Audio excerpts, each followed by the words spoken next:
Hello दोस्तों, स्वागत है आपका आपके अपने यूट्यूब चैनल दिशार जीकेजीएस क्लासेस में। दोस्तों, आप सब लोग कैसे हैं? उम्मीद करते हैं आप सब लोग अच्छे होंगे, स्वस्थ होंगे, मस्त होंगे और अपनी तैयारी बेहतरीन तरीके से आप सभी कर रहे होंगे। दोस्तों, जैसा कि आपको पता है, हम आपको करवा रहे हैं basic science and engineering drawing की यूथ बुक का सॉल्यूशन, जिसमें दोस्तों हम आज आपको करवाने वाले हैं प्रैक्टिस सेट नंबर 15। इसके पहले दोस्तों हमने प्रैक्टिस सेट नंबर 14 तक करवा दिया है।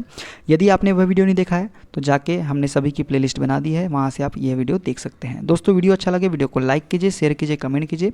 चैनल पर नए हैं चैनल को सब्सक्राइब कर लीजिए पल पल की अपडेट के लिए। दोस्तों, देर न करते हुए स्टार्ट करते हैं आज का अपना सेशन और देखते हैं आज का प्रैक्टिस सेट नंबर 15 का पहला क्वेश्चन। दोस्तों, हमसे जुड़ने के लिए आप हमारे टेलीग्राम चैनल को ज्वाइन कर लीजिए। टेलीग्राम चैनल का लिंक मैंने डिस्क्रिप्शन बॉक्स में आपको दे दिया है। चलिए दोस्तों, स्टार्ट करते हैं आज का अपना सेशन।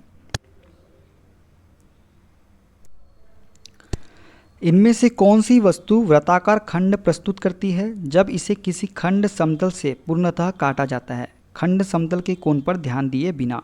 तो दोस्तों, जो वस्तु है जो वृत्ताकार खंड प्रस्तुत करती है वो है बेलन। बेलन जो है वस्तु वृत्ताकार खंड प्रस्तुत करती है जब इसे किसी खंड समतल से पूर्णतः काटा जाता है। ठीक है, बेलन को यदि किसी खंड समतल से पूर्णतः काटा जाए तो यह वृत्ताकार सेक्शन खंड प्रस्तुत करेगा। ठीक है, जैसे यहाँ पे हमने काटा तो ये क्या हो जाएगा, एक वृत्ताकार खंड सेक्शन का निर्माण होगा। ये जो होगा वृत्ताकार खंड सेक्शन का।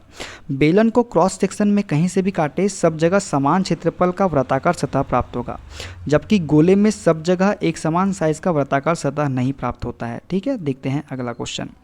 निम्न में से किस कीबोर्ड शॉर्टकट का उपयोग विंडोज 10 सिस्टम में खुले ऐप्स के बीच स्विच करने के लिए किया जाता है? तो दोस्तों, अल्टरनेट प्लस टैब का उपयोग जो है, अल्टरनेट प्लस टैब का उपयोग विंडोज 10 सिस्टम में खुले ऐप्स के बीच स्विच करने के लिए किया जाता है। विकल्पों के अन्य शॉर्टकट की उपयोग निम्नलिखित है जो हम देखेंगे। कंट्रोल प्लस एन जो है इसका उपयोग एक नया दस्तावेज, विंडो कार्य पुस्तिका या अन्य प्रकार की फाइल बनाने के लिए किया जाता है।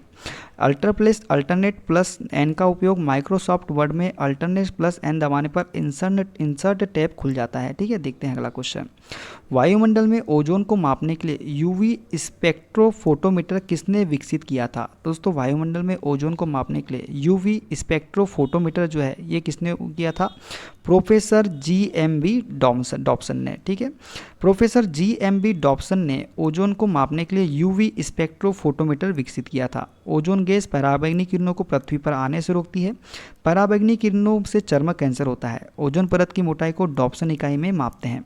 ओजोन परत को सर्वाधिक नुकसान CFC गैस से होता है। देखते हैं अगला क्वेश्चन। एक सॉफ्टवेयर यूजर इंटरफेस सुविधा जो उपयोगकर्ता को अंतिम परिणाम के साथ कुछ भी देखने की अनुमति देता है जब दस्तावेज तैयार किया जा रहा है, तो ये क्या कहलाता है दोस्तों? तो VGWIC कहलाता है। क्या कहलाता है? VGWIC। ठीक है, कोई भी ऐसा सिस्टम जिसमें जो संपादक और निर्माताओं को करते समय स्क्रीन पर दिखाई पड़ता है, ठीक वैसा ही पढ़ने या देखने वाले को स्क्रीन पर या छपने के बाद में दिखाई पड़ता है। इस प्रकार की सुविधा VGWIC सॉफ्टवेयर द्वारा प्रदान किया जाता है। देखते हैं अगला क्वेश्चन। इनमें से किस सॉफ्टवेयर का इस्तेमाल एक सिविल अभियांत्रिकी परियोजना की बड़ी संख्या में गतिविधियों के प्रबंधन हेतु किया जाता है? तो दोस्तों, किस सॉफ्टवेयर का इस्तेमाल जो है एक सिविल अभियांत्रिकी परियोजना की बड़ी संख्या में गतिविधियों के प्रबंधन हेतु किया जाता है? तो इसका राइट आंसर हो जाएगा option number B, MS project का उपयोग। तो MS प्रोजेक्ट माइक्रोसॉफ्ट प्रोजेक्ट एक प्रोजेक्ट प्रबंधन सॉफ्टवेयर है। इसका विकास माइक्रोसॉफ्ट कंपनी द्वारा किया गया था। सिविल इंजीनियरिंग में इसका प्रयोग योजना प्रबंधक द्वारा किसी परियोजना की प्लानिंग करने, प्रगति का निरीक्षण करने तथा बजट का प्रबंधन आदि करने में किया जाता है। देखते हैं अगला क्वेश्चन। निम्नलिखित में से कौन सी ई-शॉपिंग वेबसाइट नहीं है? तो दोस्तों, ये हो जाएगा ऑप्शन नंबर सी, www.twitter.com जो है ई-शॉपिंग वेबसाइट नहीं है। देखते हैं। ट्विटर जो है दोस्तों एक सामाजिक माइक्रो ब्लॉगिंग इंटरनेट सेवा है जो अपने उपयोगकर्ताओं को अपनी अद्यतन जानकारियाँ जिन्हें ट्वीट्स कहते हैं एक दूसरे को भेजने और पढ़ने की सुविधा देता है। ट्विटर की स्थापना 2006 में हुई थी दोस्तों, जबकि फ्लिपकार्ट, जबोंग और पेपरफ्राई ई-शॉपिंग वेबसाइट है। देखते हैं अगला क्वेश्चन।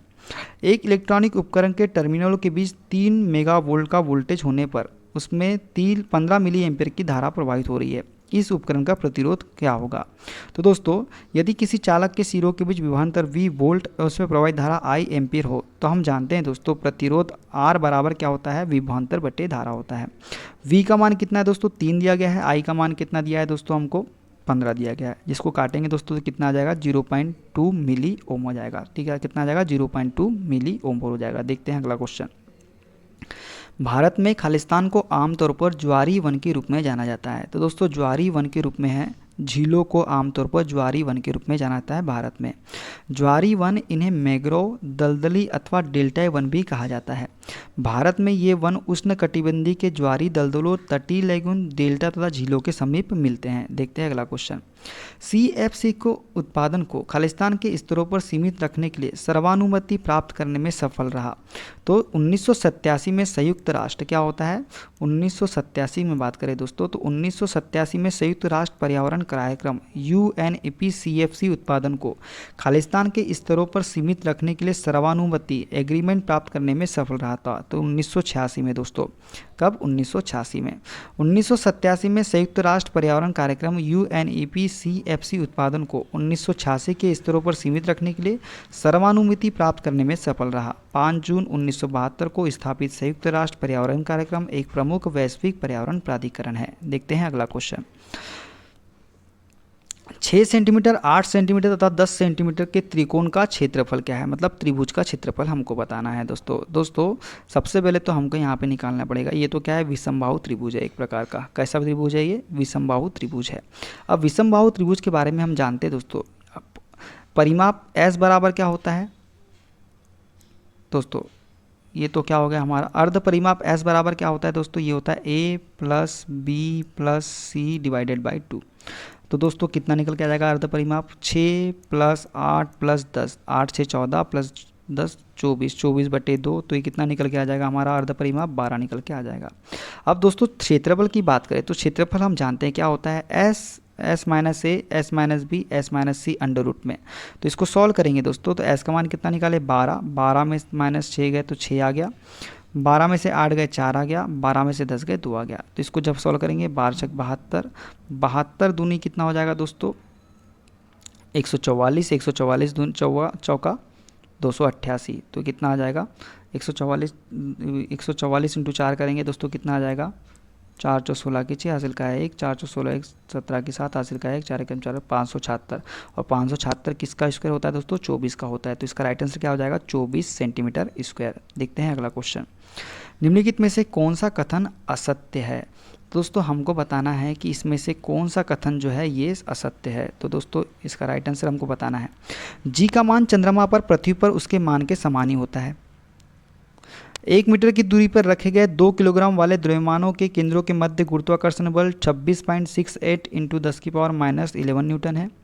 बल दो वस्तुओं के मध्य दूरी के वर्ग के व्युत्क्रमानुपाती होता है और दो वस्तुओं के मध्य गुरुत्वाकर्षण बल उनकी बीच की दूरी को आधा करने देने पर दुगना हो जाता है। तो असत्य जो हो जाएगा दोस्तों, देखिए जी का मान चंद्रमा पर पृथ्वी पर उसके मान के समान ही होता है, सत्य है। ये वाला बी वाला भी सत्य है, सी वाला भी सत्य है। तो असत्य कौन सा हो जाएगा दोस्तों, ये हो जाएगा ऑप्शन नंबर डी वाला। दो वस्तुओं के मध्य गुरुत्वाकर्षण बल उनके बीच की दूरी को आधा कर देने पर दुगना हो जाता है, ये कथन गलत है। देखते हैं अगला क्वेश्चन। अच्छा यहाँ पे हम जी की बात कर ले दोस्तों, जी का मान कितना होता है ये आपको याद रखना है, सबसे महत्वपूर्ण ये होता है 6.67 × 10⁻11 न्यूटन मीटर स्क्वायर प्रति किलोग्राम स्क्वायर। देखते हैं अगला क्वेश्चन। 1 किलोग्राम × 1 मीटर प्रति सेकेंड स्क्वायर को कहा जाता है, तो दोस्तों ये कहा जाता है 1 न्यूटन। का कहा जाता है 1 न्यूटन कहा जाता है। देखते हैं अगला क्वेश्चन।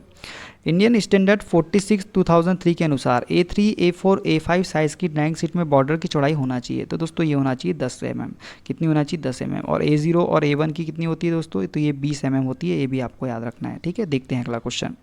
लंबकोणीय प्रक्षेप के लिए BIS निम्नलिखित प्रक्षेप की संस्तुति करता है, तो दोस्तों लंबकोणीय प्रक्षेप के लिए BIS किसके निम्नलिखित प्रक्षेप की संस्तुति करता है, तो ये करता है दोस्तों तृतीय कोणीय प्रक्षेप की। किसकी, प्रथम कोणीय तृतीय कोणीय प्रक्षेप की। इसका आंसर आप कमेंट बॉक्स में बताइए दोस्तों क्या हो जाएगा। लंबकोणीय प्रक्षेप के लिए BIS निम्नलिखित प्रक्षेप को संस्तुति करता है, प्रथम होता है या तृतीय होता है, दोनों में से एक ही होगा। इसका आंसर आपको बताना है कमेंट बॉक्स में, ठीक है। देखते हैं अगला क्वेश्चन। यदि एक बिंदु के अग्र एवं शीर्ष अवलोकन संदर्भ रेखा के एक ही तरफ स्थित हो तो बिंदु इनमें से किस चतुर्थांश में स्थित होगी, तो दोस्तों ये होगी द्वितीय या चौथे चतुर्थांश में। तो दोस्तों यदि किसी बिंदु के सम्मुख दृश्य तथा शीर्ष दृश्य दोनों एक साथ संदर्भ रेखा के या तो ऊपर हो या तो नीचे की ओर हो या किसी भी ओर हो, तो यह बिंदु वास्तव में या तो प्रथम चतुर्थांश या चतुर्थ चतुर्थांश में होगा। बिंदु का शीर्ष दृश्य तथा सम्मुख दृश्य संदर्भ रेखा के दो अलग अलग साइड में हो तो यह बिंदु या तो प्रथम या तृतीय चतुर्थांश में स्थित होगा। देखते हैं अगला क्वेश्चन। वह ठोस आकृति जिसकी आधार व सिरों के अनुसार विभिन्न भुजाएं होती है, तो ये क्या कहलाता है दोस्तों, ये कहलाता है प्रिज्म। क्या कहलाता है, प्रिज्म कहलाता है। वह ठोस आकृति जिनकी आधार व सिरों के अनुसार विभिन्न भुजाएं होती है, प्रिज्म कहलाता है। ठीक है, यदि प्रिज्म का आधार चतुर्भुज है तो 4 सिराएं होगी और 4 फलक भी होंगे, यानी आकृति ही फलकों की संख्या पर निर्भर होती है। देखते हैं अगला क्वेश्चन। उपरोक्त चित्र में रेखा है, तो दोस्तों ये जो रेखा है ये है दीर्घ अवरोध रेखा। कौन सी अवरोध रेखा है, दीर्घ अवरोध रेखा है।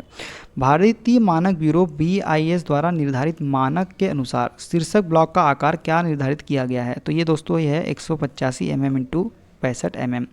बोल्ट का विशिष्टीकरण खालिस्तान होता है, तो दोस्तों बोल्ट का विशिष्टीकरण शीर्ष के आकार व लंबाई है। ठीक है, बोल्ट का विशिष्टीकरण। दी गई आकृति को पहचानें जिसका उपयोग इलेक्ट्रिक इंस्टॉलेशन में किया जाता है, तो इसे क्या बोलते हैं दोस्तों हम लोग, बताइए। इसे बोलते हैं दोस्तों हम क्या, सॉकेट आउटलेट। क्या बोलते हैं इसे हम, सॉकेट आउटलेट बोलते हैं। देखते हैं अगला क्वेश्चन। निम्नलिखित में से कौन सा कथन सत्य है, तो दोस्तों सभी कथन सत्य है। A4 आकार की सीट की लंबाई A3 आकार की सीट की चौड़ाई होती है, सत्य कथन है। यदि A1 आकार की सीट की लंबाई P हो तो इसकी चौड़ाई √2P होगी, ये भी सत्य कथन है। 2A0 आकार की सीट का क्षेत्रफल 2 मीटर स्क्वायर होता है, ये भी सत्य है। उपयुक्त सभी जो है सत्य कथन है। देखते हैं, तो दोस्तों ये थे सारे क्वेश्चन। वीडियो कैसा लगा कमेंट बॉक्स में जरूर बताइएगा। मिलते हैं अगले वीडियो में, अपना ख्याल रखिए। Okay, bye bye, take care.